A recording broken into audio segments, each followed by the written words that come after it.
In an interview published on March 26th on Insider, Elon Musk went into a lot of detail about a whole bunch of things. Today I want to touch on the Teslabot, population collapse, and the light of consciousness. Just those things.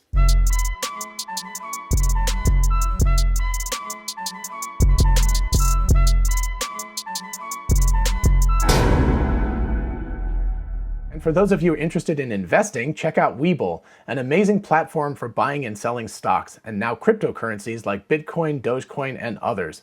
Open an account and get a free stock valued at up to $200, and fund your account and get another free stock valued at up to $1,600. Check out the link in the description and help the channel at the same time. Hey y'all, it's Dr. Know-It-All. So of course I'm going to leave the link to the original article in the description. I think it's definitely worth a read. It's, about a 15-minute read depending on how fast you want to read it. But anyway, it starts off with the whole thing about the war in Ukraine and SpaceX and Starlink, etc. The person who's interviewing him, Matthias Döpfner, CEO of Axel Springer, and I hope I pronounced any of that stuff close to correct. I do my best. But anyway, Döpfner interviewed Elon Musk. He's done this, I think, at least twice, maybe 3 times he's interviewed Elon Musk. And they start off with the war in Ukraine. As might be expected, Germany is, of course, extremely concerned about that. Elon Musk makes a significant request that Germany reconsider their nuclear decommissioning policy in the short term. I think that's actually a wise thing. Anyway, all of that is lead up to, they start to talk about population collapse, which has been a really, really big thing. And throughout this entire interview, every time Döpfner says like, hey, what is your biggest concern or something, Elon Musk keeps saying population collapse. So really, really interesting that is his major, major concern. I think it's worthwhile to really look at that because it really could lead to the collapse of civilization. I kind of liken civilization to a Ponzi scheme. Or a pyramid scheme, maybe I should put it that way. It's like this. Every generation has to get bigger than the last one in order to support the last one and to keep growing things. It's a weird problem because, of course, the universe, and certainly Earth, is energy constrained in the sense that we have to have food and we have to have energy to be able to do things. And so there is a limit to how much you could do this, but with some careful controls, like if you were logically doing this, what you would do is grow by like a tiny population each year. The problem is that in many parts of the world, and if you look at Japan and Korea in particular, they are actually collapsing really, really rapidly, which is causing a problem. And interestingly enough, for those people who are adamantly against immigration into the United States, without immigration, the United States would either be flat or actually collapsing in population. So immigration is a really, really important issue, and it's something that people shouldn't just have a knee-jerk reaction to and say this is bad. So I just kind of want to throw that out there. But the important part of this is what actually leads to the Teslabot conversation. I've seen other people talk about the small quotes from Elon Musk and sort of take them out of context, but I think it's really interesting to put it in context. That Döpfner's question says, hey, by the way, in relationship to population collapse, what do you think about the Teslabot? So that's where this conversation is coming from. All right, so let's start reading a few quotes from the article. So again, in relationship to population decline, Döpfner says, that is also why we need alternatives. You have recently presented Optimus, a human robot, and shared great expectations, what that could do for the world. I assume it is not only about the first visit to Mars that could be done by Optimus, but it might also be a game changer in AI. Could you share this vision?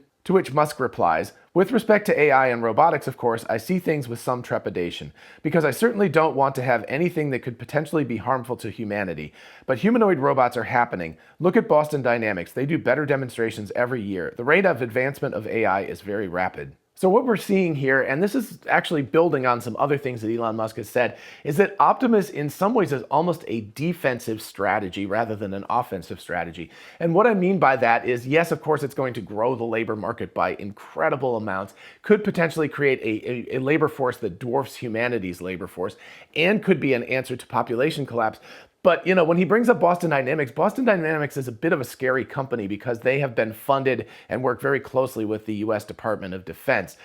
They build these robots that could go out and they're like Terminators, essentially. So Elon Musk is putting the Optimus subprime robot in relationship to those kinds of things explicitly by talking about Boston Dynamics. And I think what he's doing is he's looking at this as a competitive landscape where he's like, somebody is going to solve artificial general intelligence and robotics, and whoever gets to that first is going to have a kind of outsized effect on the way that all of this stuff affects humanity. And this, by the way, is nothing to scoff at. This is actually really important. I actually am a firm believer that we need someone with the good of humanity at heart to solve this problem first, because there's going to be a lot of potentially very bad players. Again, it's like having tools. If you've ever watched 2001: A Space Odyssey, you know, the first like proto-human at the beginning of the movie that discovers that you can use a bone to kill an animal to have fresh meat is also the first proto-human to discover that you can use that same exact tool to bash another proto-human in the head and win a war. So, you know, technology race is always an interesting thing. And again, as James S.A. Corey has said before, we are murder apes. So we have an interesting conflict of interest, to say the least. You know, humanity has a lot of good to it, but we also have a lot of bad to us. And we need to raise up the good to us, because this AGI thing, if it actually really does solve this problem, even if it never really becomes conscious, just if it becomes an outrageously good tool to use, it's going to have an outsized effect on the future course of humanity and the potential consciousness and the potential expansion of our consciousness and way of life into the universe. And Elon Musk ends on that point. I'm going to get to that. I think I'm probably going to make the thumbnail something about a candle, because that's what Elon Musk ends the interview with, and I think that's a very cool point. So from that big picture perspective, Dufner kind of dials it back by asking about first uses of Optimus subprime. Concretely, Optimus is going to be used in Tesla factories. That is one of the use cases, but what are the broader use cases beyond Tesla? Musk: Optimus is a general purpose sort of worker droid. The initial role must be in work that is repetitive, boring, or dangerous. Basically work that people don't want to do. And by the way, if you caught my chat with Warren Redlick yesterday, and I'll leave a link to that in the description as well, we talk a lot about the Teslabot and how it's going to be used at first, and potentially how there could be a beta program of Teslabots around. It's a really interesting conversation, so definitely check that out if you haven't seen it yet. But in short, this is kind of no news here, right? Because Elon Musk has already proclaimed that he is going to have the Teslabot, the kind of first use case, like the alpha stages or something, are going to be using the Teslabot in the factory. And of course, you know, the dangerous, boring, repetitive type of work, those things that are kind of soul-sucking sorts of things for humanity, good place for a robot, you know, to have an advanced tool working in those instead. And again, if you think about it in terms of history, this is nothing super new. I mean, the steam engine, the locomotive, the washing machine, the powered vacuum that you can vacuum your house with, all of these things required either immense amounts of time to transport yourself prior to this, or you had to have a person or people dedicated to doing jobs that now there's just a machine that does this. So if we think about, you know, the Teslabot as a tool, if it doesn't really have consciousness, it's just, you know, making more jobs unnecessary for humans to do, jobs that we're really not interested in doing. And of course, if you tie that to population collapse, that does give you an option of having something to replace human labor, as there are fewer humans in the universe. Dupner then asks a question that actually has been on my mind too, which is about why Optimus has 2 legs instead of 4. Why has Optimus 2 legs? Just because it looks like a human being, or is it more practical? I thought 4 legs were better. Musk: ha ha ha, 4 legs good, 2 legs bad. Kind of reminds me of Orwell. Humanity has designed the world to interact with a bipedal humanoid with 2 arms and 10 fingers. So if you want to have a robot fit in and be able to do things that humans can do, it must be approximately the same size and shape and capability. Do you think that Optimus is going to play a role in our daily life, helping us in the household and things like that? Yes, a general focused humanoid. So first of all, I actually, you know, when I was making predictions prior to AI Day, I actually predicted that they were going to have a 4-legged robot that they were going to introduce at AI Day. I was right about the robot, wrong about the 4-legged part.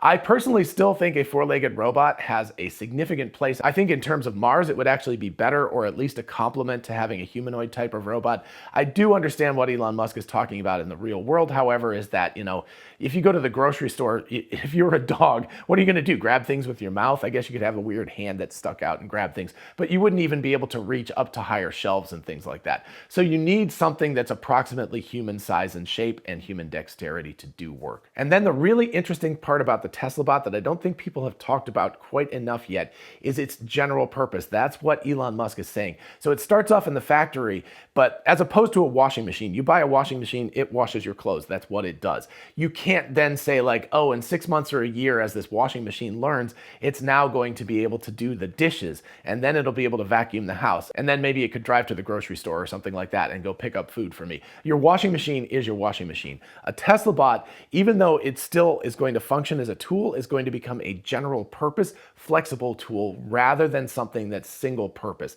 And I think that's the really, really cool part about Teslabot. That, of course, and being able to go to Mars, because I think it's essential to us being able to build out a possible civilization on another planet, is to send something that's much more capable of dealing with that environment. Next, Dufner asks about the timeline. He says, the prototype is going to be ready by the end of this year. When is it a product that can be mass marketed? To which Musk replies, I think we will have something pretty good at the prototype level this year, and it might be ready for at least a moderate volume production towards the end of next year. So this is 2022 right now. So what he's saying is a prototype by the end of 2022 and a medium-sized or mass-ish market production volume version by the end of 2023. So we're only looking at maybe 19, 20, 21 months, something along those lines.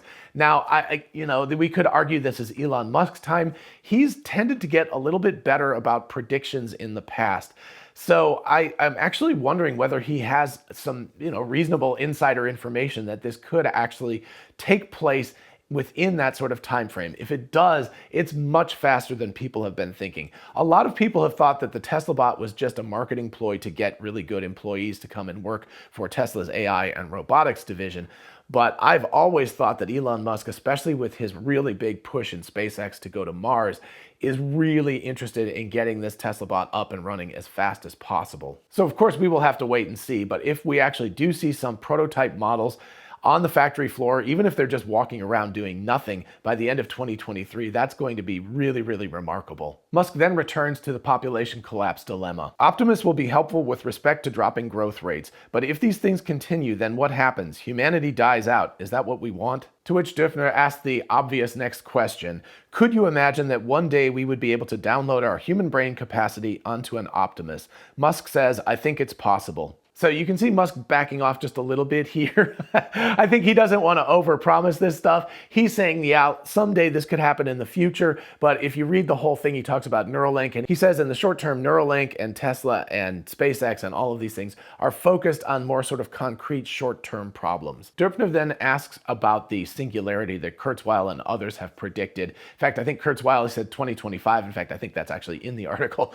But anyway, he asks Musk about that, and Musk says that he sees a more gradual transition rather than something that's like this that happens instantly. I'm not sure there is a very sharp boundary. I think it is much smoother. There is already so much compute that we outsource. Our memories are stored in our phones and computers with pictures and video. Computers and phones amplify our ability to communicate, enabling us to do things that would have been considered magical. Now you can have two people have a video call basically for free on opposite sides of the world. It's amazing. We already have amplified our human brains massively with computers. It could be an interesting ratio to roughly calculate the amount of compute that is digital divided by the amount of compute that is biological. And how does that ratio change over time? So this is an interesting point of view. Musk is much less saying that it's going to be a singularity like a black hole where everything just instantly falls into it, and more like, I guess, if you have a supermassive black hole and you cross the event horizon, you don't even notice that you've crossed it. So he's saying it could be something that's happening where we don't even necessarily know at the time that it happens. And I personally believe that's more than likely the outcome.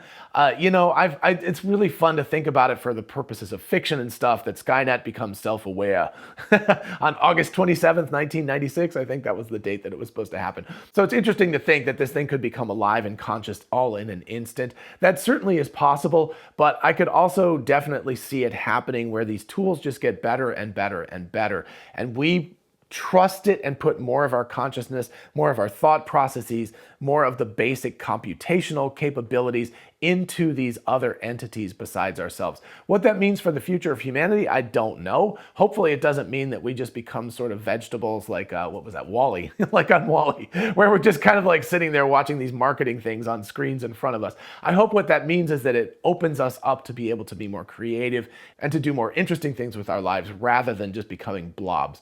But, that is an interesting possibility either way. And especially if this happens rather slowly, if most of the compute gets gets taken over by silicon rather than biology over time, that is an interesting thing. And it's already happening. I mean, even beyond what Elon Musk said, human beings can't design computer chips anymore. The computer chips that run our phones, our cameras, our computers, all of that kind of stuff, that can't be designed by humans alone anymore. So we're depending on computers to be able to help us do these things. That's only going to grow over time. So it's a really interesting symbiosis, and we're in a really weird state right now. Then Dürfner turns to an interesting corollary to all this, which is that Elon Musk has not attempted to create infinite life, essentially. He could actually have created companies to try to do this. Elon Musk's response is actually very much in line with my response and actually Steve Jobs' response. If you go back and look, I think it was his Stanford graduation speech from like 2001 or 2005 or something like that. But he said dying is really, really important to life. So Musk says, I don't think we should try to have people live for a really long time or forever. That would cause asphyxiation of society because the truth is most people don't change their minds. They just die. So if they don't die, we will be stuck with old ideas and society wouldn't advance. I think we already have quite a serious issue with gerontocracy, where the leaders of so many countries are extremely old. In the US, it's a very, very ancient leadership, and it is just impossible to stay in touch with the people if you are many generations older than them. The founders of the USA put in minimum ages for local office, but they did not put maximum ages because they did not expect that people will be living so long. They should have. Because for a democracy to function, the leaders must be reasonably in touch with the bulk of the population. And if you're too young or too old, you can't say that you will be attached. So this does tail into politics, and I've actually been very much behind this idea that there should be a maximum age for people to be in any given office, including the Supreme Court. I think that's the United States, if you don't know this, the Supreme Court is a lifetime, once you get it, you're there till you die, or you just decide to retire.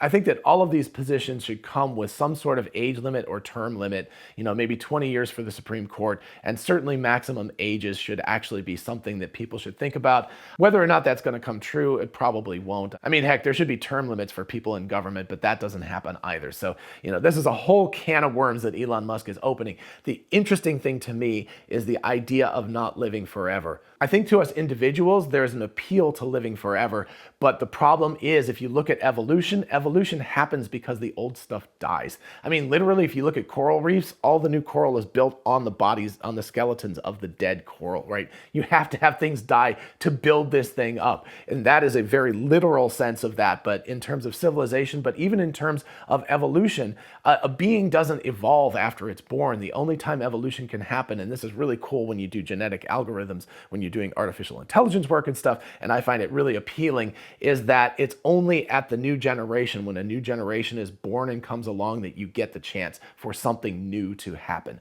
So old things are great, but their most important part is to reproduce and create the new generation. One more thing to add to this part of the conversation, Elon Musk says, but I am not afraid of dying. I think it would come as a relief. And goodness gracious, I definitely understand that.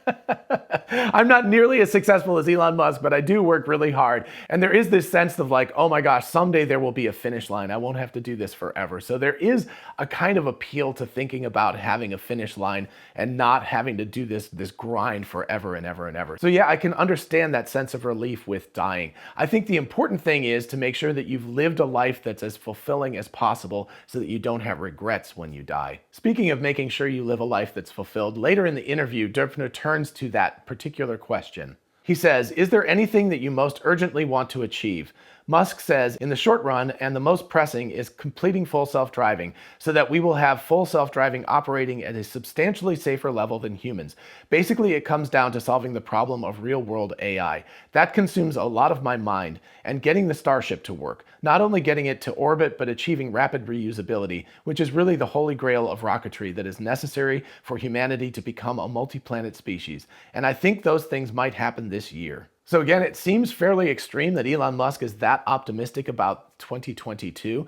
We're already 1/4 of the way through 2022. So it seems crazy, but Elon Musk is the eternal optimist. He's the realistic optimist, maybe, I don't know. Anyway, I certainly hope that we see orbital flights by the end of 2022, and I'm still pretty convinced that full self-driving is going to effectively be level 4 by the end of this year. Again, not regulatory approval of that, but that it will be functionally complete to be level 4 autonomy. So anyway, I think that these things could happen, and I love the fact that Elon Musk is still so optimistic even after having to go through all of this all the time and see the ups and downs of his vision. Dürfner does ask Elon Musk about his personal life, and it sounds like Elon does tend to get lonely sometimes, and he loves his dog, so hey, I mean, those things are cool. Again, read the article if you're interested. But Dürfner ends up asking about the big picture, and Musk's response is beautiful. He says, "I tried to be as literal as possible. I would be happy if humanity has a self-sustaining city on Mars, because then probable lifespan of humanity is much greater. I think we really just got this little candle of consciousness, like a small light in the void, and we do not want this small candle in the darkness to be put out." So very poetic. It's kind of a lovely sentiment. It's something that I've thought about since a young child about the fact of how fragile humanity is. You see all of these books behind me everywhere, and of course we've got digital equivalents of that now. All of that stuff could be snuffed out in an instant. I mean, think about all of the accomplishments that humanity has managed to do and our understanding of the universe and the things that we've created, both mechanical and artistic. And it's a really sad thing to think that all of that could be wiped out in an instant. So I'm very much behind the explore, expand kind of idea for humanity. We need to leave this planet in order to have a chance to be able to continue on for the long term. Again, maybe humanity will last thousands or millions more years on planet Earth, but eventually we will get wiped out on this planet. So we have to have someplace else to go before we get to that point. So anyway, I'm completely in agreement with Elon Musk. I think it's a lovely poetic thing to say we have this tiny little candle in the wind and we want to make sure that it doesn't blow out and that we want to expand it and start a fire across the universe, right? So hopefully Elon Musk, who is one of the few people on the planet who has the capability to actually make this happen rather than just think about it, will be able to enact that before he does pass on. All right, I hope you enjoyed this episode and found it fun and interesting and thought-provoking. Certainly a lot of topics were covered in what I talked about, and there's a lot more in the original interview, so definitely take the time to read that. If you did enjoy this episode, please do like and subscribe so other people can find it and you can get access to more of this kind of content. As always, a huge shout out to my patrons on Patreon. Thank you all so much, and I'm looking forward to meeting a whole bunch of you in Austin for the GigaFest.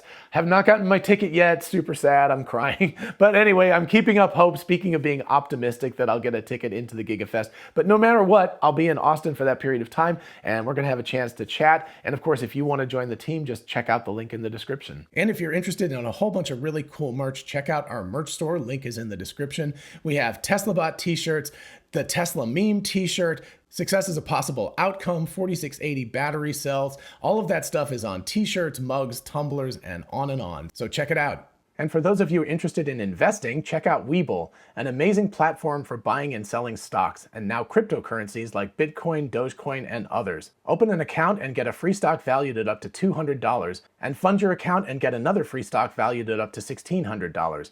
Check out the link in the description and help the channel at the same time. Thank you. And finally, don't forget we are both Tesla and Amazon affiliates. If you look in the description, you can see how going shopping for a solar roof, a power wall, or anything on Amazon helps out the channel.